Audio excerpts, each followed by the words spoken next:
অনেক দিন ধরে ভাবছি কোথাও যাব, বেড়াতে যাব। তো হঠাৎ করে আমাদের প্ল্যানিং হয়েছে বন্ধুরা যে যাব আমরা দাদা বৌদি বিরিয়ানি খেতে। তো আমি, বড়দি, মেজদি, দিদির মেয়ে, জামাইবাবু সবাই মিলে চলে গেছি ব্যারাকপুরে দাদা বৌদি বিরিয়ানি খাবো বলে। তো ওখানে গিয়ে এত ভিড়, আর তার মাঝখানে আমি এত ঘেমে গেছি। আর ভালো হয়েছে আমি বন্ধুরা মেকআপ করে আসিনি, মেকআপ করে আসলে একদম পুরো নাজেহাল অবস্থা হতো, যেটা আমার দিদিদের হয়েছে। ঘাম মুছতে মুছতে একাকার, ট্রেনেও ভিড় ছিল। তো যাই হোক, একবার তোমাদের ভিড়টা আমি দেখিয়ে দিই কত লাইন ছিল। তো যাই হোক, পৌঁছে গেছি একদম ভিতরে, ঠান্ডা ঠান্ডায় বসে গেছি আমি, দিদি, আমার পাশেটা আমার মেজদি, অপোজিটে বড়দি আছে, জামাইবাবু আছে, দুই দিদির মেয়ে আছে। তোমাদের সাথে দাদা দেখা করে দিচ্ছি, এই তো হাই বলছে, হ্যালো বন্ধুরা। ও হাই বলে দিল।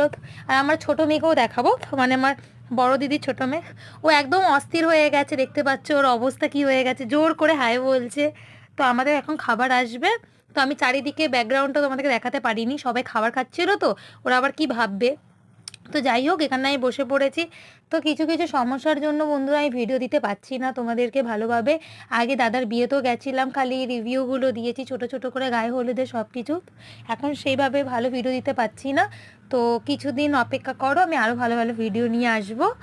তো এখানে মেনু কার্ড চলে এসছে, আর মেনু কার্ড এত বদমাশ আমার জামাইবাবু, যে দেখাতে গিয়ে আমার হাত থেকে মেনু কার্ডটা নিয়ে নিয়েছে। তো যাই হোক, এখানে আমার খাবার চলে এসছে। আমি নিয়েছিলাম চিকেন বিরিয়ানি, আর আমাদের যারা যারা এসেছিলো সবাই নিয়েছে মাটন, আমাকে বাদ দিয়ে।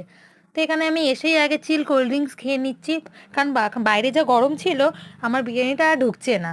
যে না বাবা, আগে আমি ঠান্ডা একদম নিজেকে চিল করি, তারপরে গিয়ে বাদ বাকি আমি খাবার খাবো। তো এখানে সবাই যে যার মতো খাবার নিয়ে বসে পড়েছে। খাওয়া দাবার পরে হঠাৎ করে প্ল্যানিং হলো আমরা যাব মুভি দেখতে, ছাবা মুভি, ব্যারাকপুরেই একটা হলে। তো ওখানটায় ব্যারাকপুরে এখন অটোতে আছি।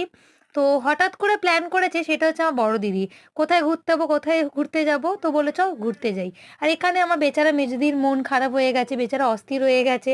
লাস্টে দেখতে পাচ্ছ আমার কোল্ড ড্রিঙ্কসটাই নিয়ে নিয়েছে। এত বদমাশ সবাই। তো ভালোভাবে ঘুরে ফিরে বন্ধুরা, ভালোভাবে একটা কথা তোমাদের জানিয়ে দিই, যে আমিও নেক্সট ভিডিও আনার আগে তোমরা আমাকে অবশ্যই কমেন্টে জানাবে আমার ভয়েস শুনতে পাচ্ছ কি না। কারণ তোমরা অনেকেই কমেন্ট করেছো আমার ভয়েস তোমাকে শুনতে পারো না। তো এই ছাওয়া মুভিতে একদম বোর্ড প্রপার দেখে একদম হিট মুভি মনে হচ্ছে না। তো গেছি, ভালো লাগলে অবশ্যই লাইক, কমেন্ট আর সাবস্ক্রাইব করে নিও। নেক্সট ভিডিও আসার জন্য অবশ্যই একটা লাইক করে দিও। টাটা। হ্যালো বন্ধুরা, তো আজকে তোমাদের সাথে কিছু কথা শেয়ার করব, তার আগে একটা কথা জানাই। তো